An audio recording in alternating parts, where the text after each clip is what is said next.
fiadanana ao aminao sy ny ankonanao, fiadanana ao an-dapanao. Faly miaraba tsy manana fiadanana tompo anapako amin'ny tokantrano izay misy anao indray izany isa toetra andraisanao an'izao olona tsara zao. Tonga manokana anapako amin'ny tokantrano fiadanana tompo. Tonga amin'ny fotoana ifampaherezantsika amin'ny alalan'ny tenin'Andriamanitra indray tsika tamin'ny olona tsara izay niarahantsika farany teo dia niteny hoe resaka momba an'Andriamanitra indray tsika endrika isoman'Andriamanitra sy ireo anarana izay ahafantarantsika an'Andriamanitra amin'ny androany ity. Fa mialohan'izany aloha dia tia hanentana anao tsy ampiandohana hoe ny tenako dia anatina fikambanana anankiray izay mitondra ny anarana hoe fiomanana ho any an-danitra.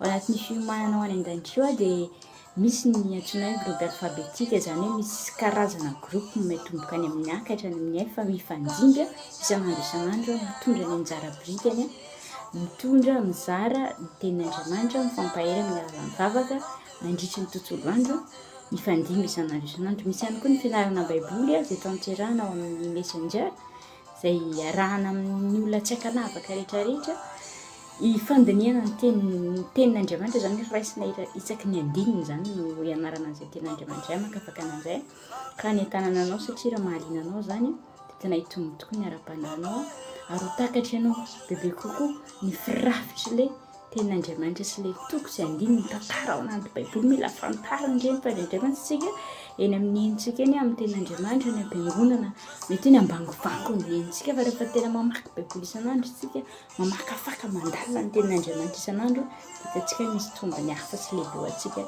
ary misy hafatra mihafa izay tsy takatra izay tsika mety apetraka Andriamanitra ihany koa any amin'ny any ambava mpanompo ny tsirairay aby iny. Dia izay ny tsika mampaherezana anao ihany koa hoe raha mahaliana anao izany tsy misy resaka finoana fa na inona inona finoanao rehefa mino an'Andriamanitra iray na ara-lanitra sy ny tany ianao miavitra nataon'i Jesosy Kristy teo amin'ny hazo fijaliana ary ny fitarihan'ny fanamasina dia afaka miditra ao anatin'ny zava-biriky izany ianao fa tsy manavaka anara-pinoana izay fa raha tena mangetaheta sy liana tsy hamanitra ny tena sitrapon'Andriamanitra marina ianao dia afaka mifampahery-tsika amin'ny alalan'izany tenin'Andriamanitra izany. Ka andehantsika raha hivavaka metraka amin'ny tompo ny fotoana izay rahantsika mifampahery eto androany araka ny efa noteneniko moa izany dia ilay hevitra kely ifampaherezantsika indray androany dia ny hoe ireo toetra na anarana ahafantarantsika an'Andriamanitra. Dia andehantsika raha hivavaka mialohan'ny hidirantsika amin'izay zavatra. Andriamanitra iray tsara indrindra izay an-danitra misaotra anao mijery mankalaza manome voninahitra ny anaranao fa omenao fotoana indray afaka mifampahery eto amin'ity androany ity dia tendrindray lelako tsy hanambara fa tsy ny sitraponao Jesosy malala ary ianao no mahalala mahafantatra an'izay mahasoa ny tsirairay aby ary ianao koa no te hampafantatra anao aloha mba hahafahanay mahalala bebe kokoa anao dia mitenena indray taka ny fombanao dia tendreo mihitsy ny fonay mba tena hoe ho tanolona ka niriny teninao ary tsikafa ny masom-pananay ahafahanay mandray ny zavatra tianao indray ampitaina aminay amin'ity androany ity dia mitenena Jesosy Kristy fa voninkehan'izay mpanomponao. Saotra Jesosy malalo. Halleluja. Amen. Ya, amaky tenin'Andriamanitra anankiray avy hatrany ary tsika tenin'Andriamanitra izay voarakitra ao amin'ny Exodosy koa satria tsika moa resaka momba an'Andriamanitra dia atombokantsika ny amin'ny Exodosy satria ao izany no misy tena misy présentation tena ataon'Andriamanitra amintsika mihitsy hoe iza marina hoe io Andriamanitra izay ivavahantsika io. Dia vakintsika ny Exodosy toko 7 dia 9:7 izay mivaky toy izao amin'ny anaran-tsompy hoe ary hoe Andriamanitra tamin'i Mosesy izao izay hatrizay ka ho mandrakizay ary koa izy izao no lazainao amin'ny zanak'Israely izao izay izy no efa nanirakay ho aty aminareo. Amen. Izay tenin'Andriamanitra izay no taridalana, izay no fototra izay ijoroantsika ifampaherezantsika sy ifampahafantarantsika amin'izay ilay hoe toetra an'Andriamanitra izay. Voalohany indrindra aloha dia angamba fantatra ianao na dia tamin'ny teny am-piandohana raha dia efa nanatsidika an'izay hoe raha mino an'Andriamanitra iray na ara-lanitra sy ny tany ianao. Izany hoe ny endrika Andriamanitra isehony voalohany izany amiko sy aminao dia ray mpianakaviana, raiko, rainao. Dia mety hitenana hoe fa ngamo za tsy zanaka dada sy ny fa ngamo za tsy nateraky ny olombelona ka anao moa izany hoe tsy maintsy hoe tonga dia raiko avy hatrany Andriamanitra. Misy tenin'Andriamanitra ny amin'ny Korinthiana voalohany toko 4:5 hoe izany indray nareo satria izany no niteraka nareo tamin'ny alalan'i Jesosy Kristy. Raha mandray an'i Jesosy Kristy ho tompo sy mpamonjy ny fiainako sy ny fiainanao ianao dia miray lova aminy ary mpiray tampo aminy. Nateraka Andriamanitra amin'ny alalan'i Jesosy Kristy izazy ianao. Zay no mahandriamanitra ray.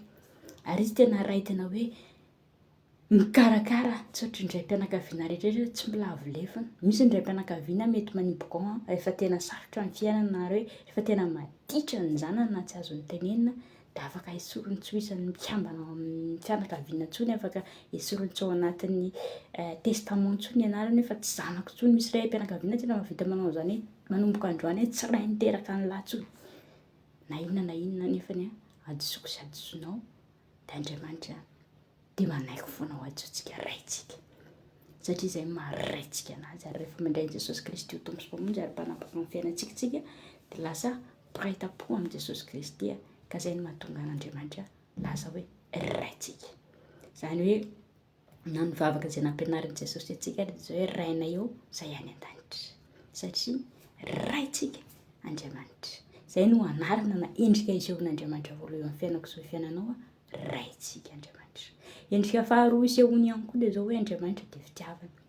Mino fa sasy ianao dia mahalala an'izany ary fantatritsika ny tantaran'izany hoe Andriamanitra dia fitiavana izany.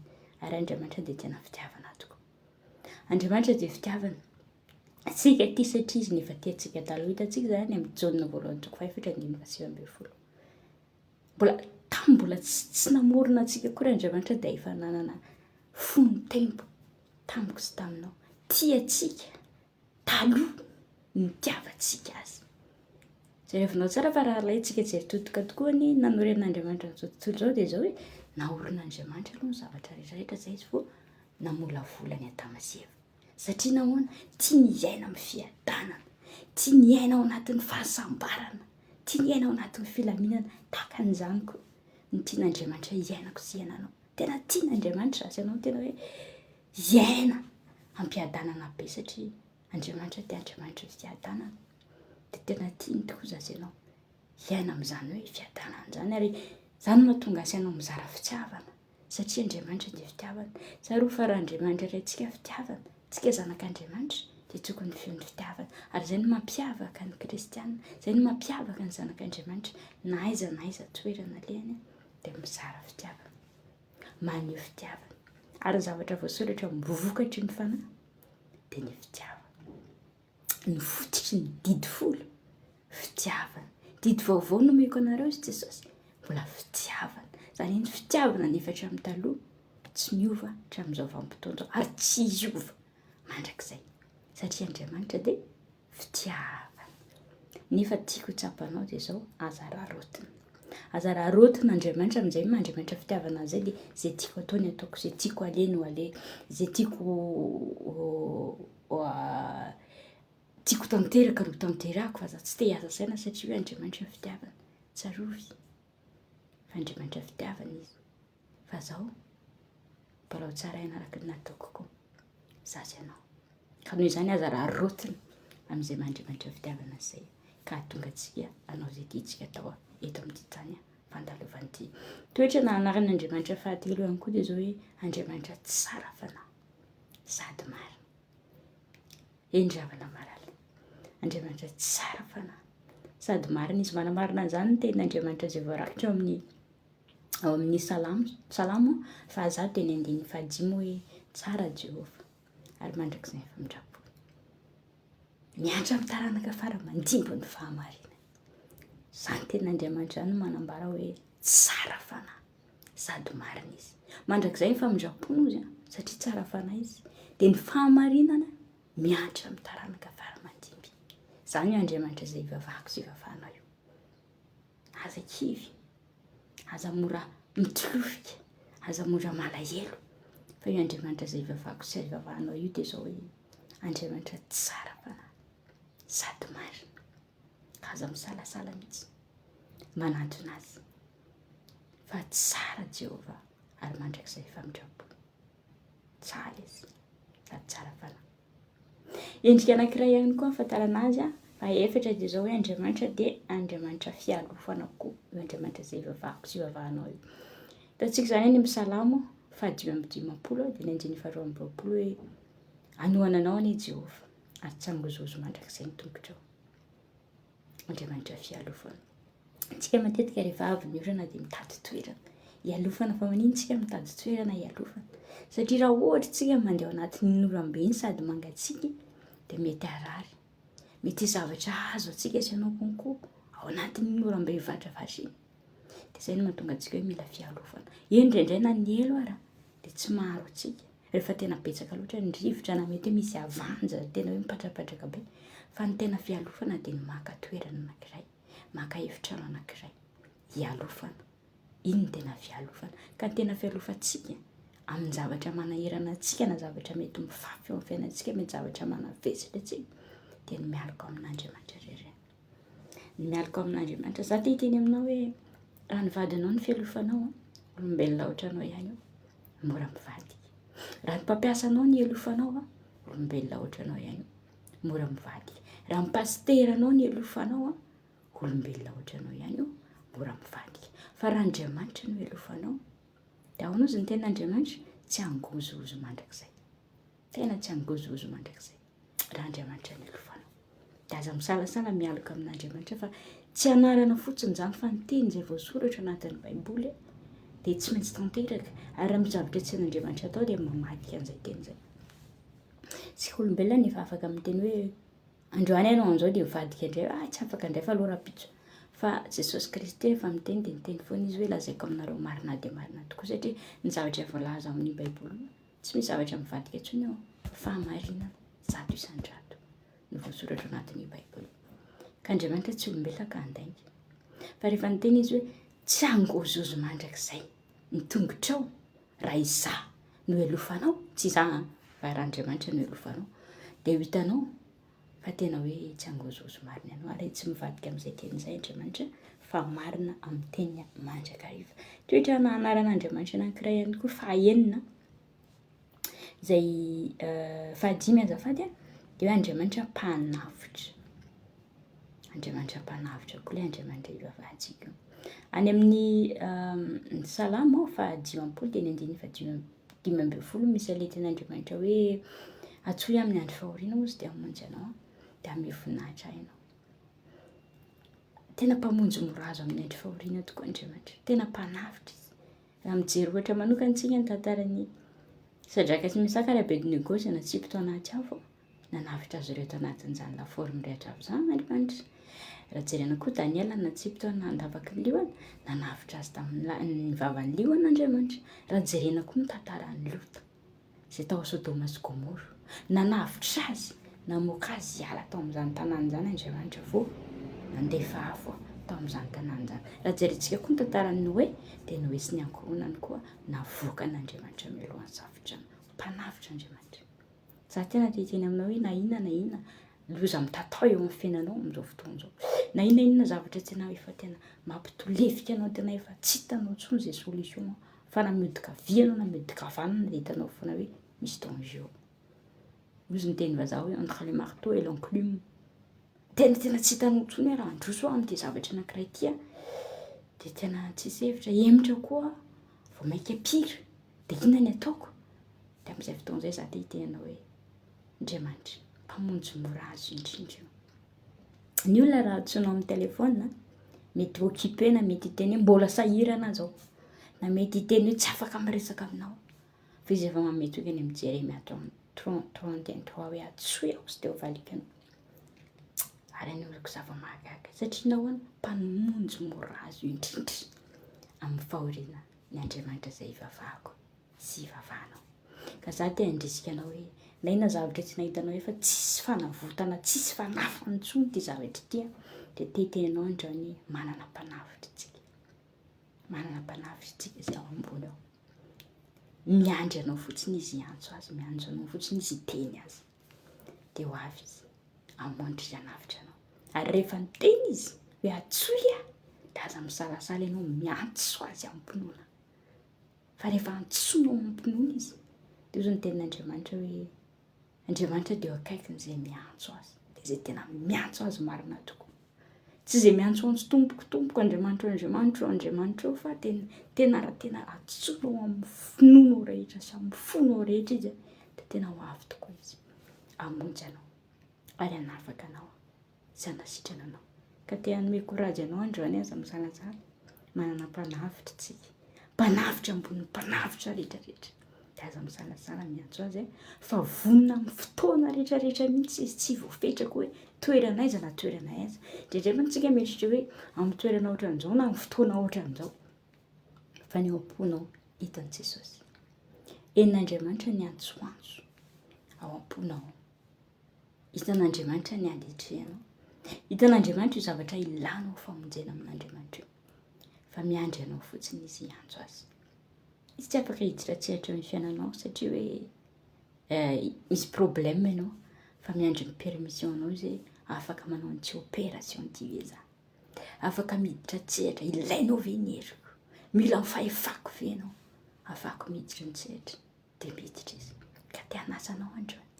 Aza misalasala. Na inona zavatra manahirana anao. Mety efa niodonanao tamin'ny fiodonana rehetrarehetra fa tsy nahitanao mangirana, tsy nahitanao fanafana. Mbola ao Andriamanitra. Afaka manavitra anao, mamindra fo anao, mamela ilokao. Ka aza misalasala manatona azy. Toetran'Andriamanitra anankiray koa dia izao hoe Andriamanitra mpanome. Io Andriamanitra izay efa vaky sy ivavahanao io. Izay nahatonga miteny hoe aza misalasala mangataka aminy satria Andriamanitra mpanome izy. Hitantsika efa ny zavatra sarobidy indrindra tamin'Andriamanitra ary fony nomena azy ianao. Hainao jenjery ngamba ilay Jaona 3:16 fa toy izao ny tiavan'Andriamanitra an'izao tontolo izao. Nomeny ny zanalahy tokana mba tsy ho very izay rehetra mino azy fa anana fiainana mandrakizay. Hitanao amin'izany ny sarobidy indrindra tamin'Andriamanitra ary dia fony nomena azy ianao. Ka raha ianao ve mieritreritra hoe raha io zavatra angatahanao io tsy fantatra, vady ve, zanaka ve, vola ve, fahasalamana ve, fahaizana ve, fahendrena ve, tsisy dikany amin'Andriamanitra no manome anao an'izany zavana. Aza misalasala. Mangataka an'izay tianao angatahana fa ny zanan'ilay tsokana, lay tokana. Manahoana ny fihetseham-ponao raha sorona aminao zavatra tokana anananao nefa fon'Andriamanitra. Tsy mora tamin'Andriamanitra nandefa an'i Jesosy Kristy. Tena tsy mora fa tena narary ny ainy. Hoe nalefa satria Jesosy Kristy rehefa tonga teto an-tany olombelona 100 isan-jato. Tsy nisy endrika maha-Andriamanitra azy, tsy misy hery maha-Andriamanitra azy fa amin'ny miracle izay nataony dia tsy Andriamanitra any an-danitra no nanao ny miracle à travers. Fa tena olombelona 100 isan-jato izy.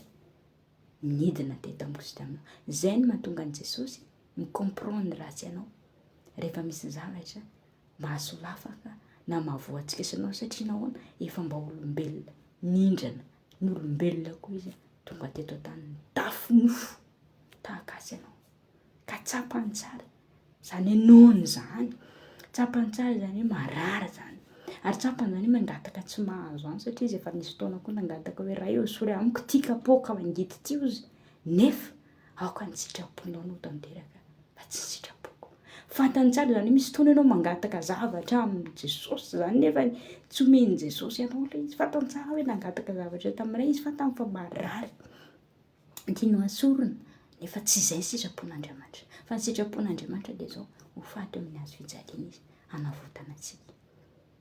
Fantatra Jesosy tsara mihitsy izany.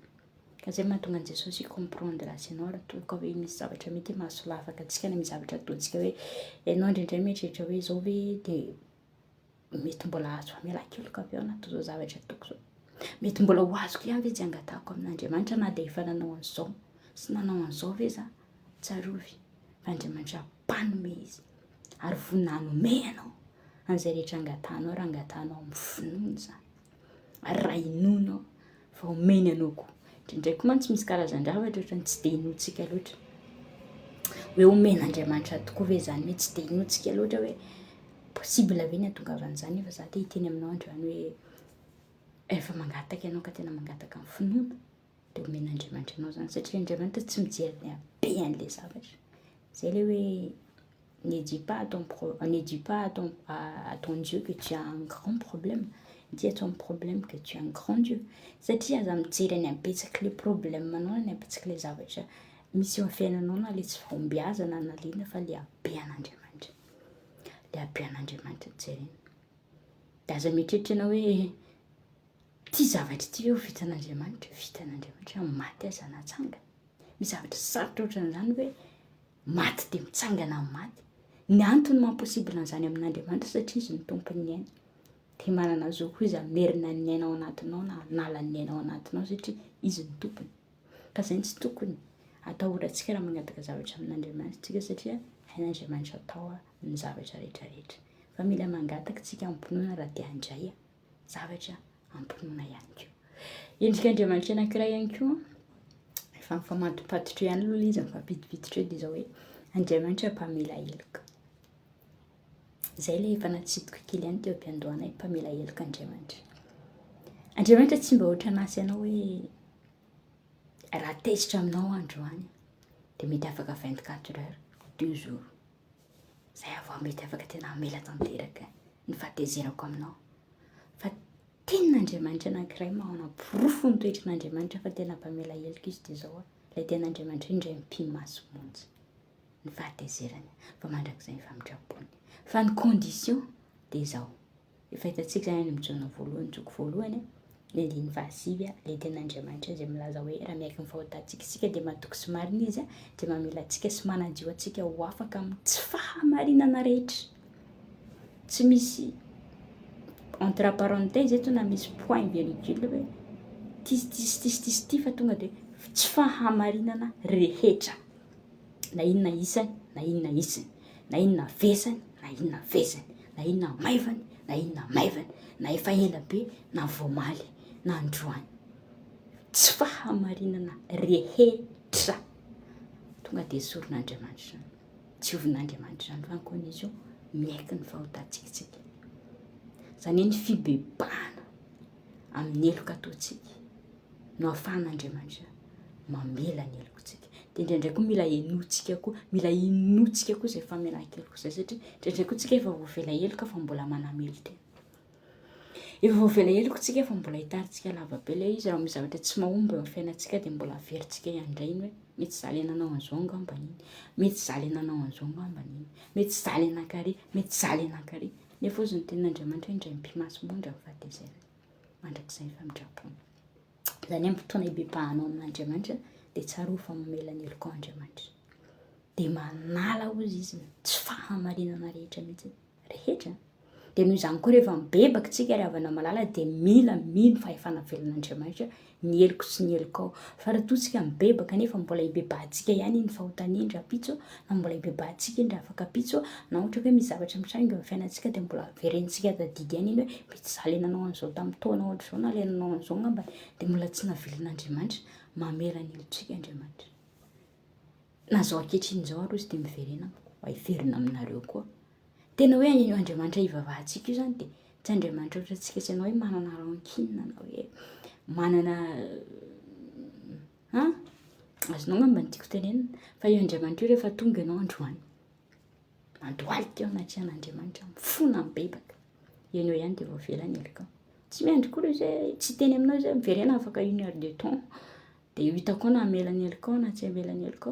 Dia Andriamanitra tsika mametraka an'izay condition izay hoe porofo amiko aloha fa niovy ianao dia amin'izay avohino ka hamela ny heloka. Andriamanitra tsy ohatran'izany ry havana malala. Rehefa tonga ianao mibebaka manatona azy. Tena hoe manatona azy amin'ny fonao rehetra. Tena mangata-pamelana amin'ny fonao rehetra dia mamela ny heloka ao Andriamanitra. Ka za te tenenao androany hoe aza misalasala manatona azy. Mety mieritreritra ianao hoe ka za nge efa betsaka be ny fahotana vitako. Za nge ohatry ny efa menatra na mivavaka ary ohatry ny tsy vitako intsony. Dia ianao hoe mino fa mbola andray Andriamanitra. Izy nefa ny teny raha miaiky ny fahotantsika isika. Ikenao ve fa mpanoty ianao? Tena miaiky ve ianao fa diso anatrehan'Andriamanitra? Manjana amin'ny fonina aminy. Fa izy no hanadio ny tsy fahamarinana rehetra ozy.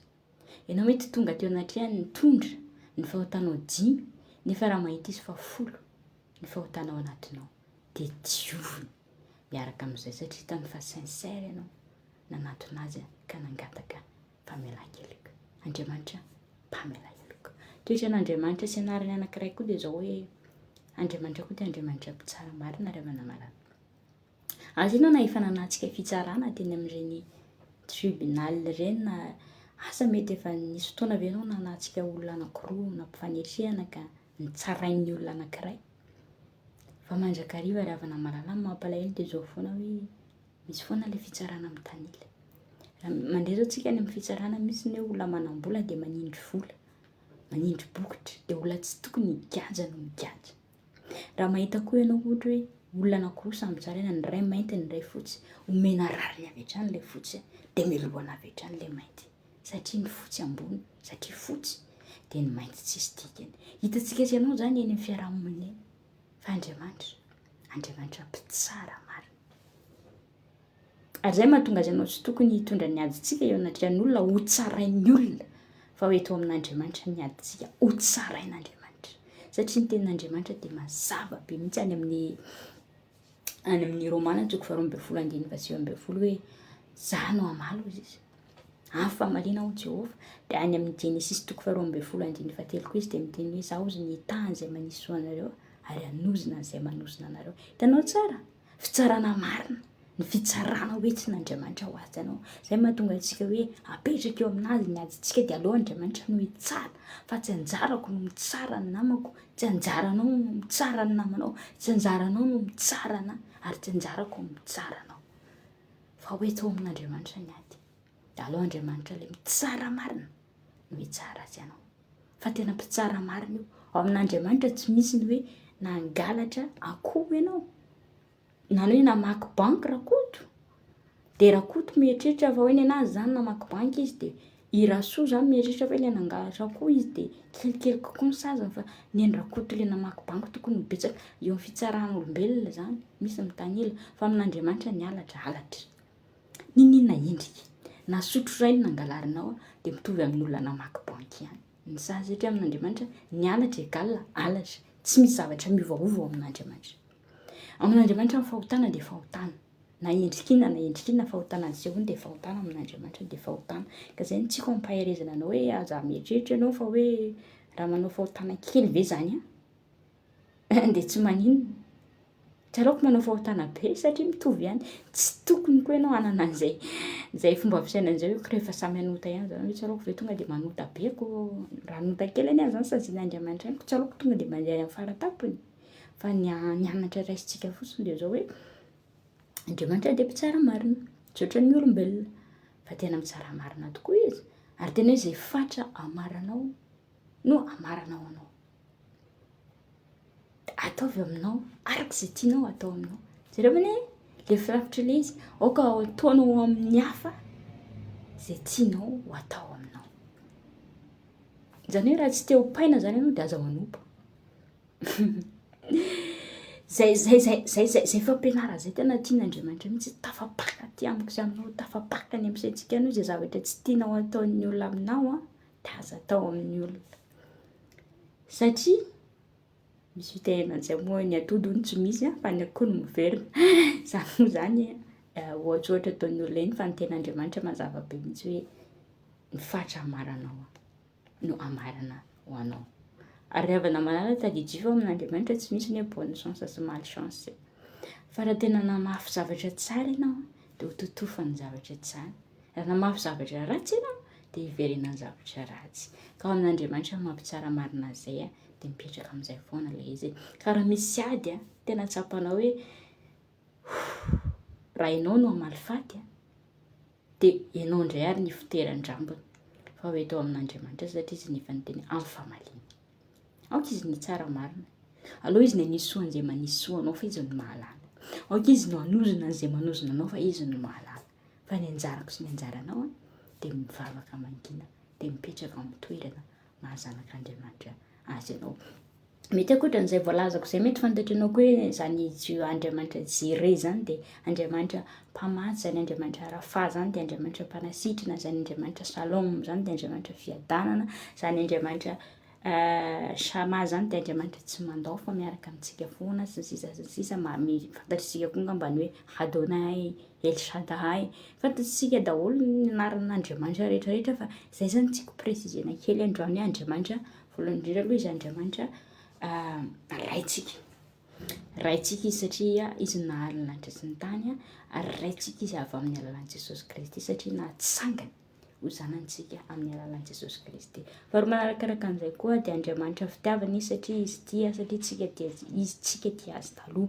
Dia ny fahatelo manarakaraka an'izay koa dia Andriamanitra tsara fanahy izy a. Fahaefatra manarakaraka an'izay dia Andriamanitra fialofana izy a. Fahadimy izy Andriamanitra mpanavotra. Fahaenina izy Andriamanitra mpanome a. Fahafito izy Andriamanitra mpamela heloka a. Ary ny fahavalo Andriamanitra mpitsara marina. Dia ankoatra ny efa fantatritsika hoe Jehovah Jireh, Rafa, Shama, Shalom, El Shaddai, Adonai, Elohim, arakaraka izay anarana ahafantarantsika anazy zany fa izay zany no anaran'Andriamanitra sy toetran'Andriamanitra ary endrik'Andriamanitra izay tiako indray fampizarana tamintsika teto araka ny efa noteneniko tao anatin'ilay vidéo teo aloha hoe izay indray no fampizarantsika amin'ity androany ity a. Dia mino aho fa niedifianao izay message izay ary mino aho fa nisy zavatra niraisinao ihany koa tamin'izay fa niafatra tena tiany tompo ampitaina sy aminao amin'ity androany ity arak'ilay teny izay nivakiantsika tamin'ny voalohany teny amin'ny Exodus hoe izany no izy ilay hatrizay zany ilay fampahafantarana zany hoe iza marina ilay Andriamanitra ivavahako sy ivavahanao mba ahafahako sy ahafahanao miteny tahaka ny Paoly hoe fantatro izay inoko satria ohatra limitentsika fotsiny Andriamanitra ao anatin'ilay hoe Andriamanitra fitiavana, Andriamanitra mpamela heloka, Andriamanitra mpamatsy, Andriamanitra fiadanana, tsy izay fotsiny izy fa Andriamanitra amin'ny fotoana rehetra, Andriamanitra amin'ny situation rehetrarehetra, Andriamanitra amin'ny andro rehetrarehetra, Andriamanitra amin'ny zavatra rehetrarehetra izay ataontsika izy dia izy manam-pahefana amin'ny fiainantsika fa tetenao androany hoe aza limitena intsony ny herin'Andriamanitra manomboka androany. Fa na inona zavatra miandrady aminao na zavatra miantra aminao dia tadidio fa eo foana ny Andriamanitra izay ivavahantsika. Dia izay indray ny fampaherezana izay niarantsika androany dia ny fiadanana ao amintsika tsirairay aby, fampaherezana ao amintsika tsirairay aby fa voninahitra dia averintsika ho an'Andriamanitra iray ilay efatra amin'ny taloha indrindra ankehitriny ary mandrakizay dia mbola iray vavaka izay.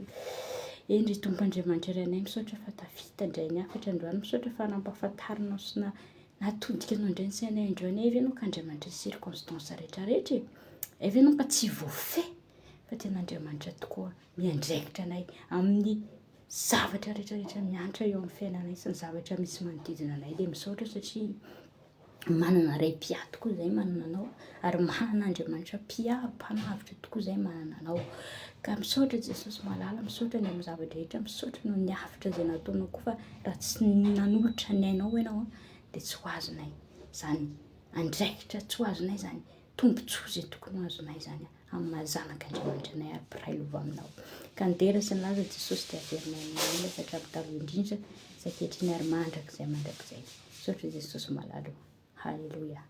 Amen. Dia izay indray no fampaherezana izay niarantsika androany dia ny voninahitra ho mintsika an'Andriamanitra lelany dia ny fiadanana ho amintsika tsirairay aby dia mandra-piresaka indray raha tahiny tompo ka tsy tonga eny amin'ny lanitra izy. Samy tahiny tompo. Mandra-piresaka indray. Veloma tompo.